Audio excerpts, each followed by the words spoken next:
Coming up, another round two of my conversation with chemist and computer scientist James Tour. Our conversation yesterday was so interesting. I wanted to go in depth on these issues of origin of life, the compatibility of God and science. So we're going to get into it once again with Professor Tour. Hey, if you're watching on YouTube or Rumble or listening on Apple, Google, or Spotify, please subscribe to my channel. This is the Dinesh D'Souza podcast.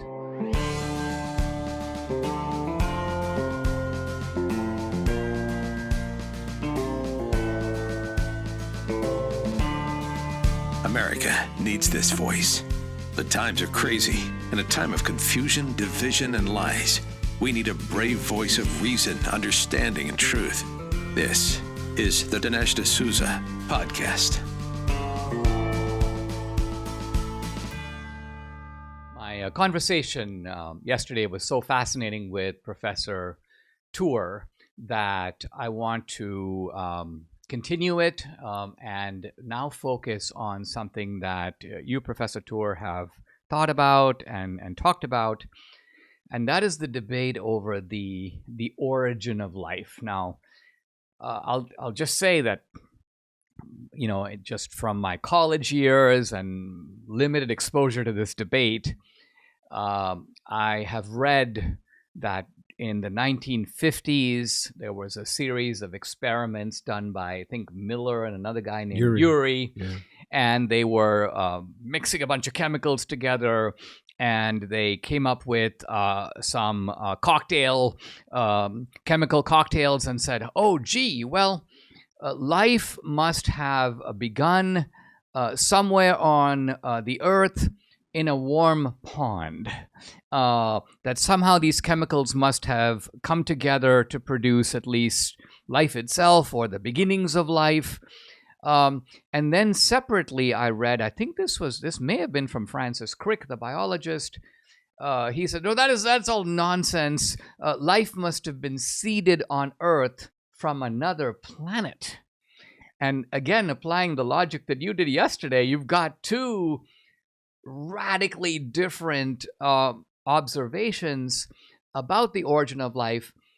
Use those as the springboard to lay out what is the shape of this debate now, because what I'm talking about is actually theories now from several decades ago.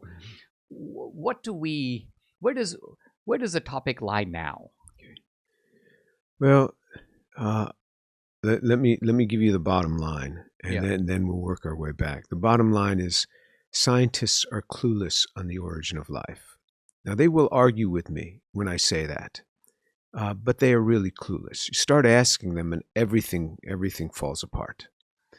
And the experiments that they do have been so guided that it's the way that would never happen in an early Earth. But as far as the little pond, Darwin mentioned the little pond, but that dates back to the Babylonians.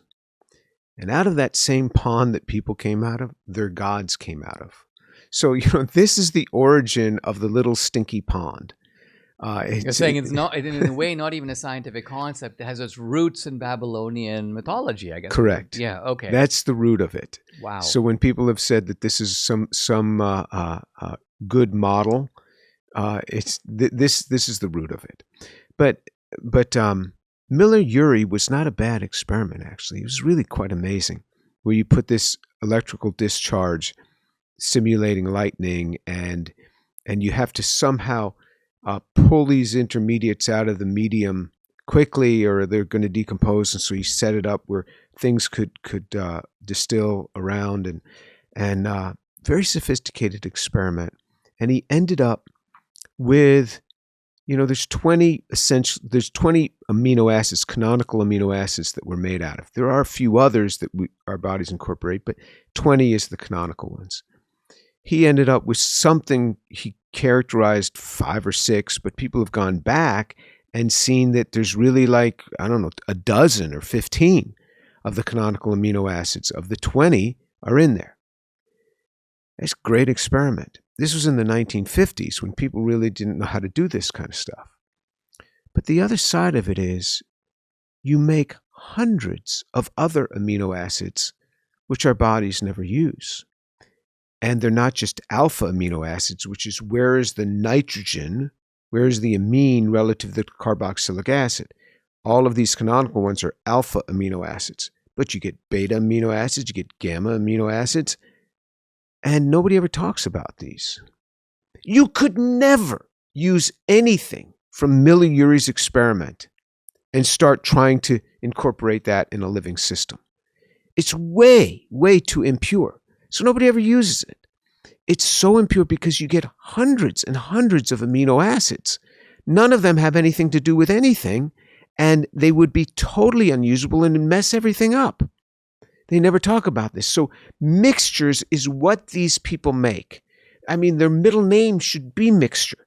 And so we have tools in chemistry that can detect to 0.00001% yield. So that, we made it, but it would be unusable. So for example, you can take supplements in the morning, a whole fistful of them. You take it, your body can segregate these, and it knows what to do with each one of these because you have enzymes. And you can't do chemistry like that. You have to use really pure starting material. So you take pure A, you mix it with pure B, and you get C. If you have impure A, where A is 90% pure and B is 80% pure, so now you have 30% of other stuff in there. Those are going to compete because very often the impurities in A look a little bit like A, and B will start reacting with those. The impurities in B look a little bit like B. And so this is always what these people generate in their experiments that they're so-called simulating early Earth environment. So everything they have ever made is useless. They almost never take what they have made and bring it on to the next step. They will identify that it's there, then go to a chemical company and buy the pure chemical that's been made by others some other way or isolated from a natural source. This is called relay synthesis. And they do it at step after step. I could never publish a synthesis in a paper on that. You have to go from A all the way to Z. If you do a relay, you have to say, I did a relay, and people discount a lot for that because it's not a real synthesis. So from the base, everything is cheating. That's on top of the fact that everything in the Miller-Urey experiment was racemic, which means that every molecule in every one of the amino acids, canonical amino acids, except one of them, because it doesn't have a stereocenter, comes in a handedness. You get a left hand and a right hand. And nature only uses one. With all molecules, it only uses one and not the other. And this had both. And you can't do the chemistry when it has both because it messes up everything. The proteins wouldn't fold right. Everything is wrong. And this whole thing, well, maybe it did reuse mixtures and later on evolution took care of that.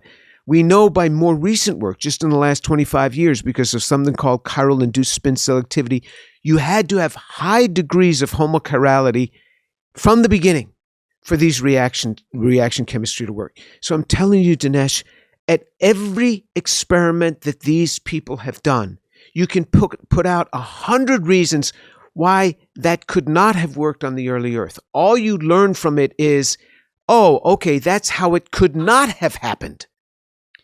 Let me reformulate what you're saying only to make sure I grasp it, because Okay. some of it is clearly over my head. I think what you're saying when you used earlier the term guided is you were saying in nature, you have molecules and atoms and non-living objects, let's just say lying on the ground or floating in a pond, and these are not guided. They are inert, immaterial. They are material objects, but they are not purposefully aiming at anything. They're not trying to become life. They don't have any intentionality to them. That's a stone. That's a pebble. That's a branch, or not a branch, but these are just objects out there.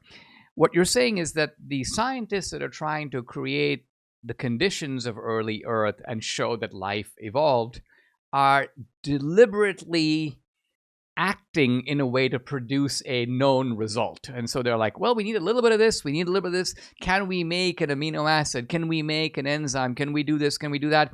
And you're saying these are two radically different projects because nature clearly wasn't functioning with that kind of intentionality. Was that a correct inference from what you were saying? That's a partial understanding. Okay. Yes, molecules have never been known to move toward life. They have no brain. They don't know what they're going to. They have no idea. And unless there is some entity acting upon them, they'll never move toward life. And normally that entity is a human being which tries to push them toward life. And even then, they've never been successful. Nobody's ever made life. But what I'm also saying is every experiment that human beings do to simulate what happens on an early Earth gives them crap. That's what I'm saying. Yeah. It gives them something that is totally unusable, and they'll identify one little bit of something there and say, success, that's the molecule we wanted to make. But it would be unusable in chemistry. In biology, it would be usable because your enzyme can find that. Your enzyme can locate that. Now, generally, you don't want to present it with too much garbage because it's going to end up killing you. But enzymes know what to do with things because they're like the glove, and they're looking for the hand that fits in it. But before you have biology, before you have the enzymes, you can't do chemistry on gross mixtures. And here, how many steps would it take to go from water, carbon monoxide, carbon dioxide, maybe a little bit of methane, maybe a little bit of ammonia, to the complex organism of a cell? How many steps? It's got to be thousands of steps. And what happens is the impurities multiply. We had a project from the National Science Foundation 25 years ago, more than that, 30 years ago, that was, we tried to do what DNA does. From DNA, what DNA polymerase reaction does, you take a piece of DNA and you copy it. And then you separate them. So you have the mother and the daughter, and they're the same. And now you copy those, and then they're the same. And this is why they find one little bit of blood, or they find a tissue where somebody blew their nose, and they can go and express that now, and they can duplicate that DNA and say, okay, we know who committed this crime. Right. Because you've done DNA polymerase, which Kary Mullis came up with that chemistry. He won the Nobel Prize for that. And so we try to do that with non-biological molecules. And what killed us was fidelity. In other words, we had 70% yield. We had 30% junk. And then that 30% starts duplicating itself. So the junk starts duplicating itself. And so what happens is, before you know it, it's all junk. Are you saying that the DNA multiplies 1-to-1 without junk, whereas in the other cases, you get a partial copy? You get partial copies. And those partial copies make copies of themselves. And so after a few rounds, everything is unusable. Nature, biology knows how to deal with this. If you look at the yields in biology, it's just extraordinary. They're getting 99.999% yield. And the impurities that are left, you have enzymes that go and find those and get them out of there. Or else it's going to incorporate in our DNA and we're going to get cancer really quick. And then when one does incorporate, you have other enzymes that run down the DNA strand, and they even from 100 base pairs away, they can identify that there's something wrong down there. Boom, they move down, they find the mistake, they pull it out, and they put the proper one in. It's extraordinary. But chemistry is not like this. Chemistry doesn't have these mechanisms. And so everything that they have ever made is junk and unusable. Ask them, oh, you made that? Did you ever use that for the next step? Oh, well, to streamline things, we bought this. So that's what I'm saying. It not only is it the human input that you're putting in at every phase. What if you didn't go in your laboratory today? What if you didn't mix those? Would they mix by themselves? There's an earthquake in California. Did they mix by themselves and just get shaken together? I mean, this is human input, which wasn't around on an early Earth. But then even with all the human input, they make junk. They make junk that's totally unusable. And they claim that they got it. So much so, I'm telling you, Dinesh, these guys have claimed we're almost there. These guys have claimed, I mean, Jack Szostak, Nobel Prize winner, Harvard, said in about 2014, we will have life in our lab in 3 to 5 years. I mean, this is crazy. And then a few years later, he confessed, well, we can't even quite make the RNA. I mean, from an RNA to life is a universe away. And he can't even but he made that claim. And then Dimitar Seslov, who was also at Harvard, said the same thing at the same conference. I mean, you described, I think, beautifully in one of your talks, the strategy these guys use, right? In other words, they'll focus on making one element. They go, we got this. And then they rely on the media to take the claim, which already is exaggerated in technical terms, but then to blow it up into some headline that is divorced from what the experiment really was. And then you said the cartoonists step in and then give cartoonist renditions of the story. And this is called science. And I think there are sincere people who look at this stuff and go, these are the people who say things like, well, I'm following the science. Yeah, and it goes into textbooks. Right. Like your primordial soup, your little pond model, that's taught in elementary school.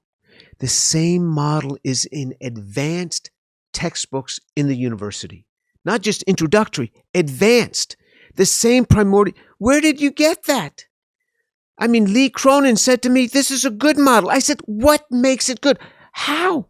How do you go from small molecules to assemble to get a cell? And then that cell go to a higher order organism that comes crawling out of that. How? Give me the steps. On what basis is that a good model? Crickets. Nothing. And this is still in our textbooks to this day, in the advanced level.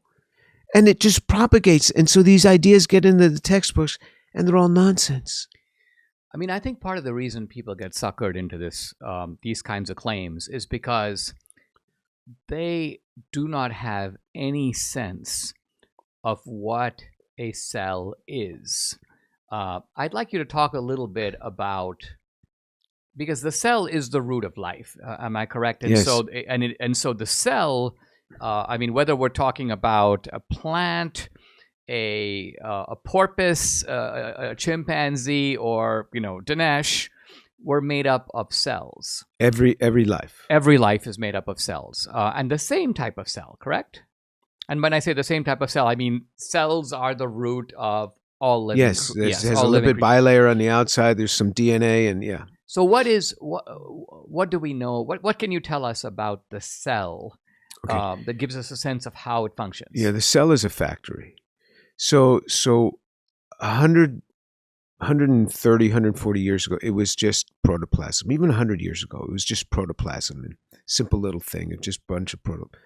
No, the cell is a factory. And first of all, it has information. It has the computer chip that's running everything, the informational code. That is the code. And that's coded in DNA. The sequence there is the code. In other words, just having a box of letters, there's nothing. There's no book there. You have to take those letters, put them into words. Now you have a code. Now you have a book. But just to take the letters randomly, there's nothing. So there was inherently a code that's inscribed in the DNA. The DNA has all this machinery of enzymes around it that will duplicate that into RNA. That RNA then will go ahead and build the proteins, which are the little nanomachines that build us, these enzymes. They're proteins, they're enzymatic, and these are the little machines that build us, so that when you eat something, they come and they take those parts and they start assembling your body with that. This is amazing. And all of this is happening inside cells. All of this chemistry is occurring inside the cell like this. And so now to try to build this, and how do you get, if you go to a factory, how do materials get from this side of the factory to this side? A lot of times you see these overhead transporters, some picks it up and it's carried, and this is exactly what a cell has. To move material from one side to the other, there are these tubule-like structures that will form. It needs something from over here, so it builds a tubule, and things will come across this to go to the location that's needed. And then the tubule will decompose, and they'll build a new. Well, why didn't you leave the tubule? Because you could use it again later. Because then the cell would become too rigid. It'd have tubules all over. So it just builds them, and then it takes these components and breaks it apart and rebuilds another place. It's fascinating. There's so much in the action of a cell. You have all of these subcomponents. Now, people will argue. They will say, well, you're talking about a modern cell. The simplest cells at the beginning were different. Well, this has already been calculated. First of all, the fossil record, if you look in the fossil record, the simplest cells that we can find in the fossil record are about the same simplicity, the same level of complexity, I should say, as our simplest cells today. So we don't find anything simpler than the simplest ones we have today, because you need a minimal set of items to get this thing to run. So biophysicists have calculated what is the simplest cell you could have that could operate. And these cells would be so simple that all of the amino acids that they would need, they'd have no ability to make them. Everything would have to come from the outside. For us, we have the ability to make a lot of our own amino acids. Other ones are essential that we need to eat. We don't eat, we die. And this cell couldn't make anything. Needed everything delivering from the outside. How you get all these amino acids from the outside to it, that's that cell's problem. We just talked about the simplest cell. It had about 15 different components that would be needed. DNA transcriptions, RNA, and so you'd need all of these different components of things. Of those components, how many of those have been made in origin of life experiments? You know how many? 0. None. Of those 15 components, do you know how many of those have been made, not just under a rock, in a laboratory with modern methods? When you're talking about these subcomponents, I'm not talking about DNA. I'm talking about these higher level structures that you know how many have been made in the modern lab? 0. Unless they've taken it from a living cell. You decompose a living cell, you take it. So nobody's ever made any of these. How on earth can they be claiming that we're very close? Steve Benner, another origin of life investigator, has said most of the paradoxes to make life have been solved. And I've challenged him that he doesn't say this anymore, because I've challenged this guy. You're not seeing Dimitar Seslov saying this. You're not seeing Jack Sostek saying it. You're not seeing Steve Benner say this, because I've challenged them on this, and I put it repeatedly on the internet, them saying this. And over and over again. So they backed off, and and Lee Cronin as well, who said in 2011 he'd have life in his lab in 2 years. Everybody misses the deadline, and because it's a hard problem. So you got to be careful about saying this, and the press, whenever they've said it, has picked up on it and run with it. I've spoken a lot. You go ahead, ask me some more questions. Well, I'm thinking of something that the biologist Richard Lewontin of Harvard said many years ago. He was talking about the idea of materialism. And by materialism, he means obviously not being materialistic and wanting to go shopping, but rather the idea that the universe is made up only of material stuff and nothing else. And he essentially said that our commitment to this materialism is dogmatic, meaning this is our starting point. He goes, the reason it has to be our starting point, he says, is because if we don't take it as our starting point, and I think I'm quoting him pretty closely here, he goes, then we're letting the divine foot in the door. So to prevent the divine foot in the door, even if our explanations make no sense, we've got to deliver them in purely materialistic terms, because that is our axiom. That's kind of like, the axioms that Euclid began with. There's only one line that can go between 2 points. We're going to start there. We're not going to question the axiom. So I think this is what's going on. If they come up with nothing, they have nevertheless got to posit that there is a way, even if they haven't found it. And then to maintain confidence in the scientific enterprise, it always has to be right around the corner. And I wonder if you think some of that's going on here, that because you've got intelligent people here, they know what they don't know, and yet from your own quotations, they're saying things that aren't true. And so I'm just trying to probe what is behind them making these dogmatic assertions unsupported by actual evidence. As far as what is behind them, you would probably know better than what I know on this. But it is, yes, when what's happening, and I see it, is they're coming around because they're stuck. So there was Lex Fridman's podcast. He had Lee Cronin on there, and Lee Cronin, he said, so people make one chemical, another chemical, another chemical. And he was saying these origin of life experiments aren't getting anywhere. And he even used the word, it's a scam. He used the word. Now, I don't want to quote him on that because he's asked me not to quote him on that anymore. But I was just trying to say, that's how bad it was. Then so Lex pushed him on that. Tell me, he says, because they make one compound after another. But then what? If you take a cell, the cell got its information from somewhere. You've got to have the informational code. It got its informational code from its mother cell, from the thing that it broke. The cell divides, and then it was divide. He says, you trace that back to Luca, which was the last universal common ancestor, that progenitor cell from which all other cells were made. He says that had a code. But that code had to have come from outside the cell. Lee Cronin said that. Why did he say that? Because he's seeing what we're seeing. When you follow the evidence, you're going to see there's a code. There's a code that prescribed for this, and that code must have come from outside the cell.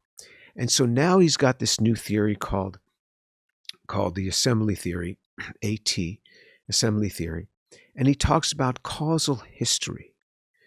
You can take a molecule and you say, could that molecule have formed randomly in an explosion on a meteor?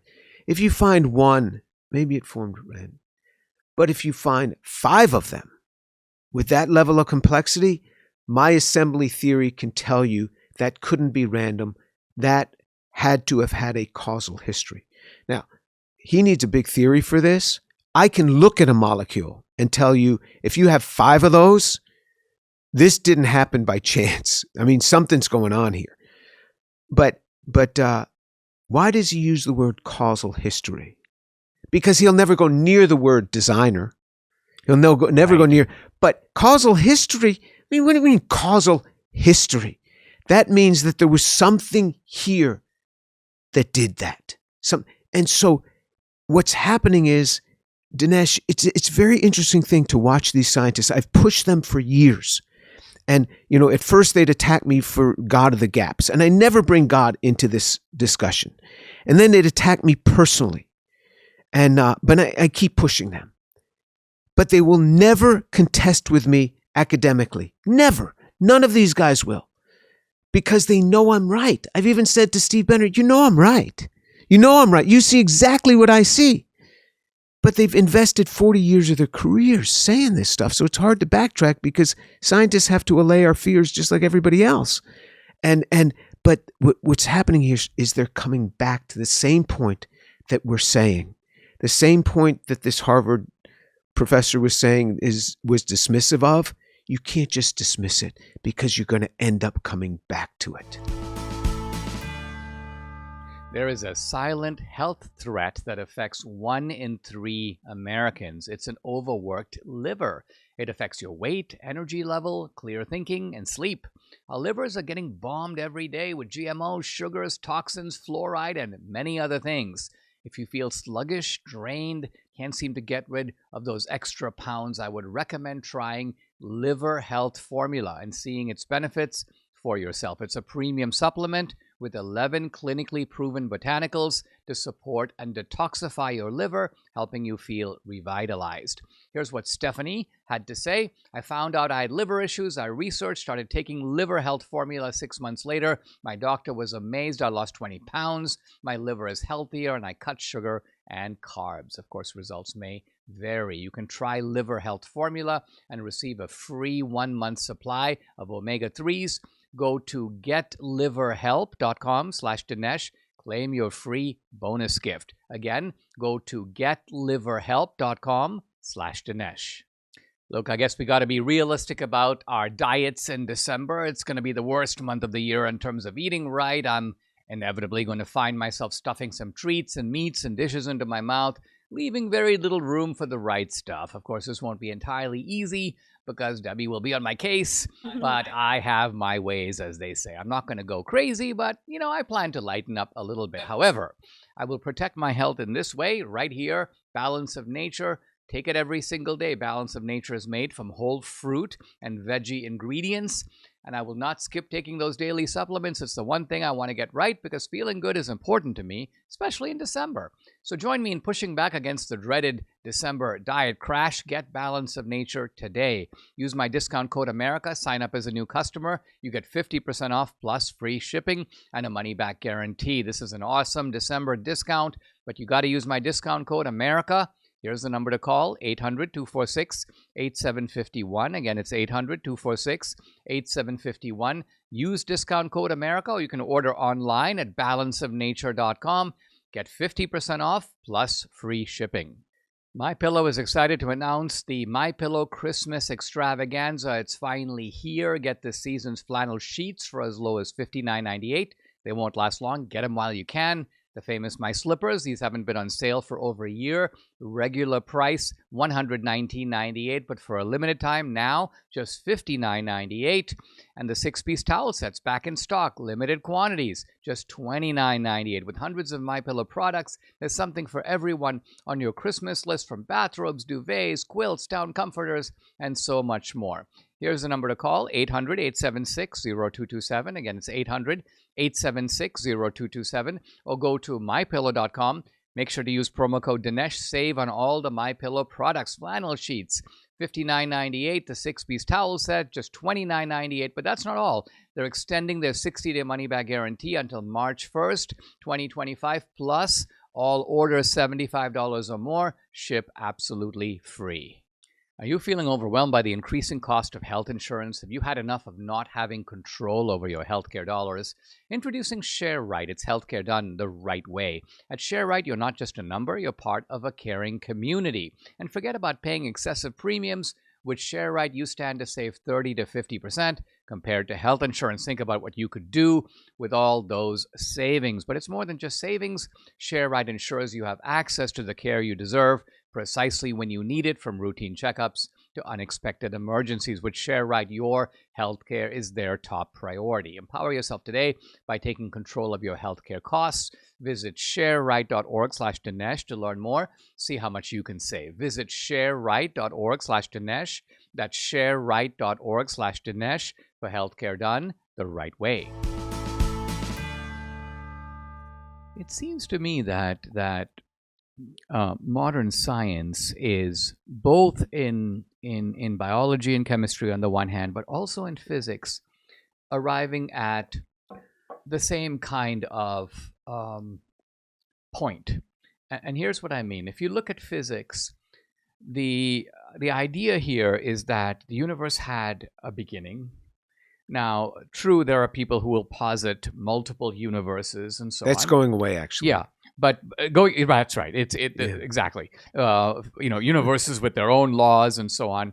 But frankly, even if there were multiple universes, you will not have answered the question of where do they come from? Mm-hmm. But what modern physics is grasping is that there does appear to have been some built-in order in the universe to get a universe that has laws, to get a universe that follows laws that Einstein and Newton and others then spend their lifetime trying to excavate, because these laws are somewhat hidden, right? They're not even obvious. E is equals mc squared is not obvious. And I think what you're saying is that similarly, when it comes to the origin of life, we can work our way back. We've got all these cells. We work our way back to the original cell.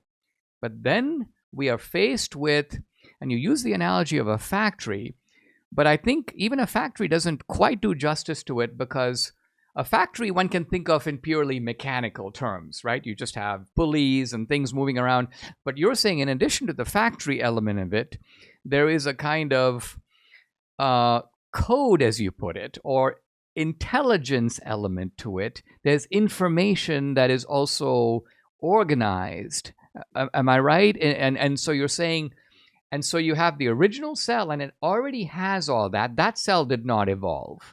And so modern science is not any closer now than it was, let's say, 50 or 75 years ago to accounting for that. Yes, that's what I'm saying. And that information is in every polymerized structure in that cell. It's not just DNA. DNA has a code. DNA is a string of letters put together to give you words, to give you a prescription on how to build a cell. That's what it has. And then segments of that book, of that, will be duplicated into RNA. So RNA now knows what to do. So now RNA builds the enzymes that build us, the proteins. Proteins are, these enzymes are all, the vast majority of enzymes are proteins, not all of them, but it will prescribe this. So now the code is inscribed in the enzyme. The enzyme hooks together sugars. The sugars bear that informational code now. So it turns out, because sugars have multiple tentacles that DNA doesn't have, you can put far more information stored in carbohydrates and sugars than you can in DNA. And this is what happens. This is how a cell gets information from the outside. It's not just stuck with the information that it has. The proteins and the sugars display outside on the cell surface. Other cells come up, and they will share information through these structures and modify the structures. Now you've got modified structures coming into these cells. And this is this whole idea of epigenetics. Things that come into my body from the outside start affecting my DNA. And anytime we've had a virus, viruses will often put their DNA into our DNA. So we have a history of the viruses that we've had, because those viruses have inserted some of their information into our DNA. But it's not just DNA modification. You modify the enzymes on the surface, and this is going to affect regulatory things as well. So information comes from the outside. Bacteria are even more insidious. They actually, in these biofilms, they will share DNA between them. So in other words, you get a particularly resistant bacterium, and the drugs don't kill this bacterium, and it starts sharing its DNA with these other bacteria, and all of a sudden, they now become resistant. And remember, bacteria populations double every 20 minutes. So you go 1, 2, 4, 8, 16, 30. Every 20 minutes, it doubles population. That's why you feel good now. And an hour later, you're like, I'm so sick. Yeah, because that thing is just doubling every 20 minutes. So anyway, this is the informational code. This is fascinating. And we have no idea where the code came from. And you're right, the machinery in a cell, molecules don't do this. I have built some of the most sophisticated nanomachines, molecular machines in the world. My group.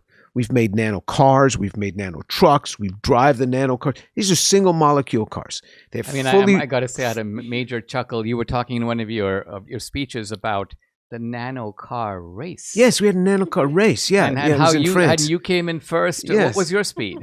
We were going I don't know. It was like a few nanomiles per hour or something like that. Yeah. Right. But you said that may sound slow, but you were like, that's like lightning fast compared to the guy who came in second. Yes, we completed the race in an hour and a half. The Swiss came in 5 hours behind us, and nobody else could complete the race in 30 hours. So it was very fast, and we can go, maybe, I don't know, 10 car lengths per second, something like that. That's a pretty good clip. So and these have fully rotating axles. We've built loading bays, so we know how to build. This is child's play compared to what's done in a cell. A cell's machinery, molecules don't just do this. Biology is amazing, utterly amazing. And the biologists don't see it because they grew up there. It's like a rich kid growing up in a rich home. He thinks everybody, drives a Mercedes. I mean, it just doesn't know. Granted. You take it for granted. To somebody like me who has to build molecules from the bottom up, you look at what biology's done, you're like, this is amazing. How did this happen? Every synthetic chemist sees what I see.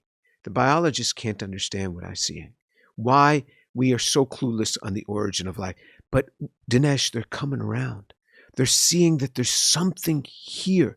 Lee Cronin, to his credit, is looking at this stuff. I don't see him pushing his stupid little bubble theory that life's going to come out of these bubbles in his lab. He's seeing that Luca, this first cell that is the progenitor of all life, must have had the code from the outside. This is obvious, but these guys wanted to somehow say the code somehow developed on its own, randomly. I mean, in a way, when I mentioned at the beginning, Francis Crick, and the idea that maybe aliens of another dimension brought life, I mean, preposterous or far-fetched though that is, in some ways, it's almost like he knew what you know. Yes. And he realized that the other type of explanation that you could somehow cook this up, let's just say in a warm pond, well, it's not going to work. You're going to need some other explanation, some other cause. Right. But his explanation just begs the question. It's always, where did that life come from? What we're actually talking about is not origin of life. We're talking about what's the origin of first life. Right. Then it pushes it back. Where'd the aliens come from? What's the origin of life? Now, as a believer in God and this, God is the source of the code here, and God is the one who has done this. But I never bring God into this. I'm just saying, look at the science. What does the science tell you? And I've always said that I think one day we will learn how to make life. I don't know. Nobody will ever know how life started on this earth. No one, because nobody was ever there. But we can make conjectures based on experiments how it might have happened. But can we even make it in a lab? Let me distill this down for you to show you the complexity of this. We can take a cell, a living cell, and we can break it into its component parts. We'll leave the DNA intact so you have the code. We'll leave the polysaccharides, the sugar, so you have the code. We'll leave all the enzymes intact so all of those have their inherent code. So we won't decompose it to the basic amino acid units. We'll leave it. But we can pull that apart, take apart the lipid bilayer, put those lipids in a bottle. And now you say to the chemist, to the biochemist, here's all the components. Can you just put this back together again for me, please? Answer. Nobody would even say that they know how to go about trying to get this thing to work. The components here, and I'm not even talking, you can say with a bacterium, the simplest bacterium, just put this back together for me. So let's even make it more simple for them. Let's just take the simplest cell we have, and it just dies. Now bring it back to life, because everything is, a resurrection has got to be easier than ab initio synthesis. This is why, for God, a resurrection is not very hard. I mean, compared, He already created in the first place. Yeah, from all these diverse molecules. Right. Everything's just about in place. We don't even know how to well define what we just lost when I say it died. What is it we lost when I say it died? And it died a nanosecond ago. Now bring it back. We don't even know how to get it started again. That's how clueless we are on the origin of life. Now, you mentioned earlier, and I want to maybe focus on this for a minute, and that is this issue of the God of the gaps, because it's common, and I've seen this multiple times in debates with skeptics and atheists. That, well, Dinesh, your reasoning with the God of the gaps, because we don't know something, you are inferring God must have done it. I think what you're saying is, I'm not inferring that. Let's just begin by acknowledging what we don't know. And then that opens the door to us starting to think about how this might have come to be. And in that, I don't see what is wrong in considering, among others perhaps, the God explanation. Well, what is particularly out of bounds in doing that? In other words, you have this, you have the cell. It's got all this information. I mean, we know from normal human interaction that we can spot intelligence and intentionality in ordinary life, right? If I see a head rolling around in an alley, I know it didn't just end up there. Somebody killed that guy, or he committed suicide. There's some action, intentional action, that produced that result. Or if I see someone plotting some kind of a burglary, I can see from the intelligence that went into that wasn't done by a stone. Some human being figured that out, because plotting requires intelligence. And here we have a cell which shows all the indications of a great deal of creative ingenuity going into producing it. So what's wrong in saying, if aliens didn't make that, God maybe did? Yeah, so I've never brought that in, because as soon as I bring that in, they will dismiss me. So what I've said is that I presume one day we will learn how to make life in the lab. And the reason I say that is this: because if you had asked a man, say in 1600, would we ever be able to go fly to the moon and walk around on it and come back, he'd be like, what are you talking about? What are you talking about? You didn't even have flight, let alone space flight. This would have been incomprehensible. But humans are really ingenious. And they figured out how to fly. They figured out how to do space flight. They figured out how to land on the moon and come back. And so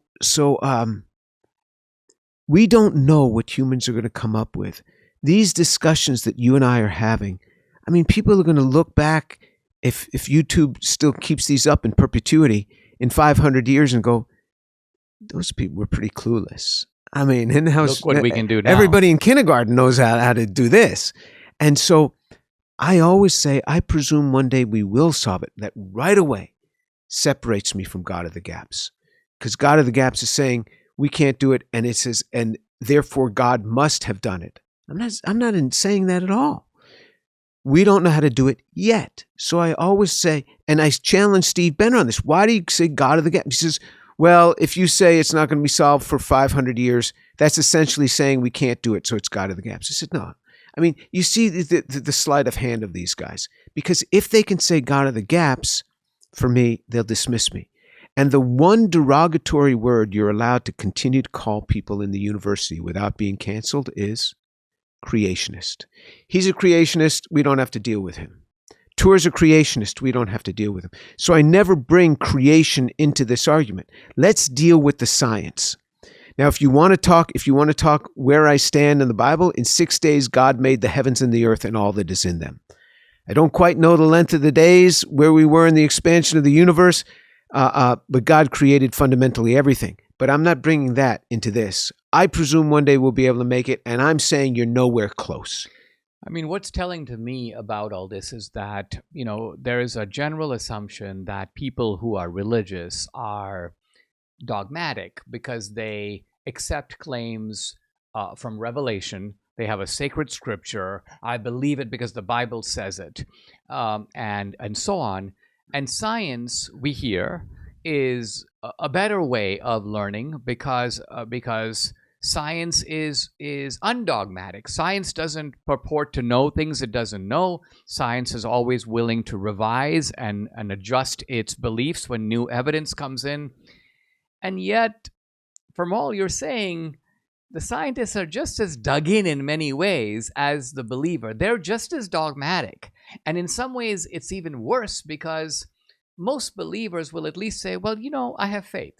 In other words, I acknowledge that I'm believing this on the basis of revelation. The early writers of the Hebrew scriptures basically said, God told me, and we're writing it down.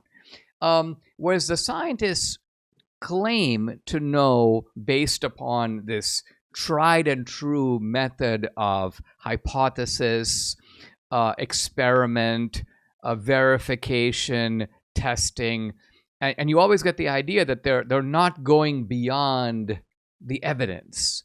But I think what you're showing is that in many areas, and we've seen this in other areas beyond what we've been talking about, they often do.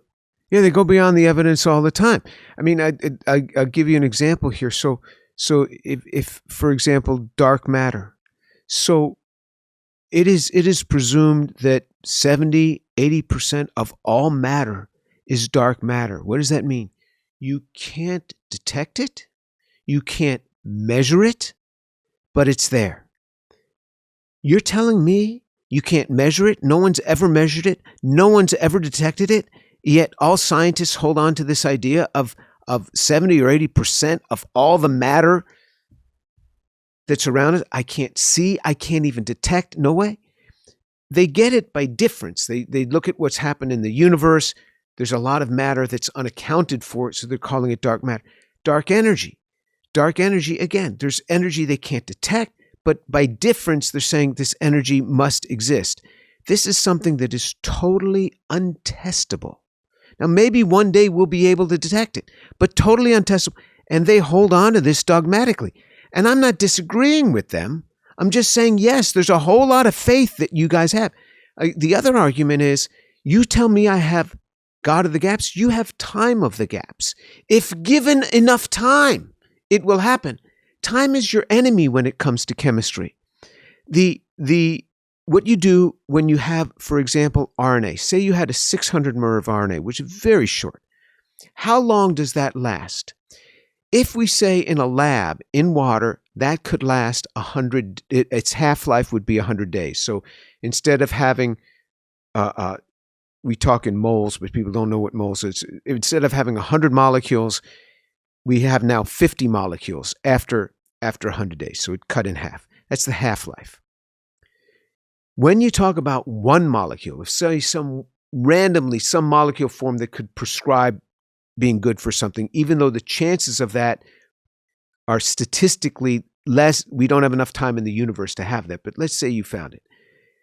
That molecule of RNA, that 600 mer, you take the half-life, you convert it to a probability, and it lasts 3 hours. 3 hours is the twinkling of an eye in geological time frames. So if it formed, it now has to find all the substrates for it to act upon. But for it to have formed, it couldn't have had any of those other substrates around because they would have interfered with it forming. So time is your worst enemy when it comes to origin of life, because everything you make falls apart very rapidly. And so they will say, well, given enough time, enough of these. And so for them, it's time of the gaps. I mean, this is an absolutely key point, because I think one of the reasons that a lot of people, perhaps me included, have tended to believe some fairly fantastical things is by extending the time scale.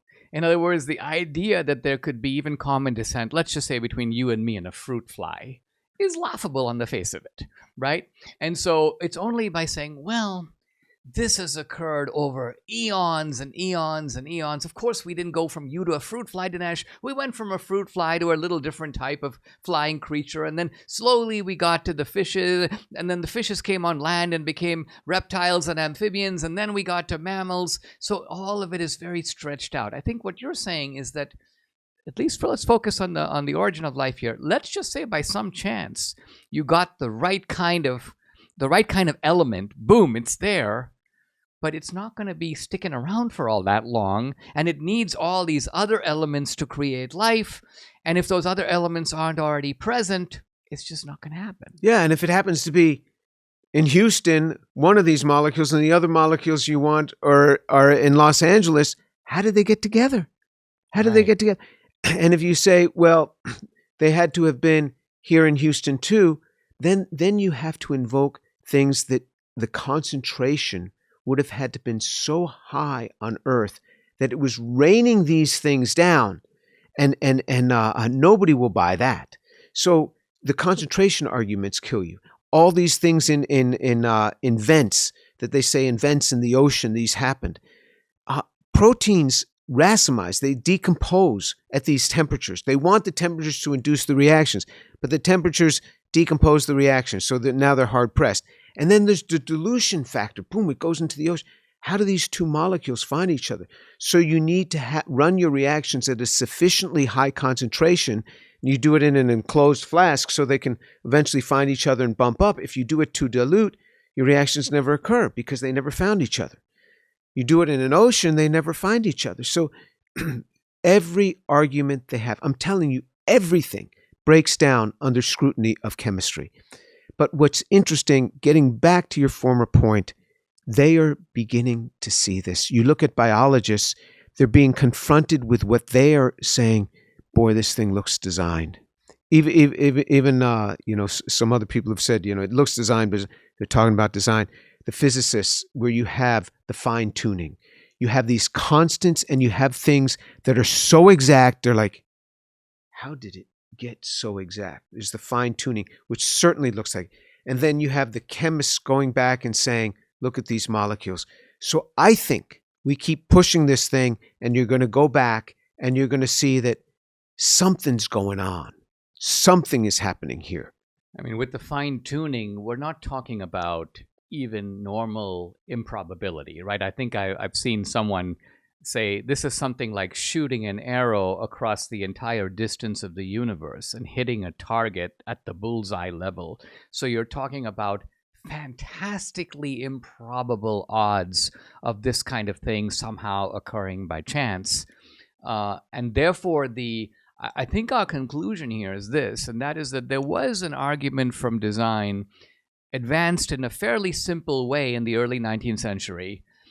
Maybe that version of the argument has to be modified, or maybe even has been discredited.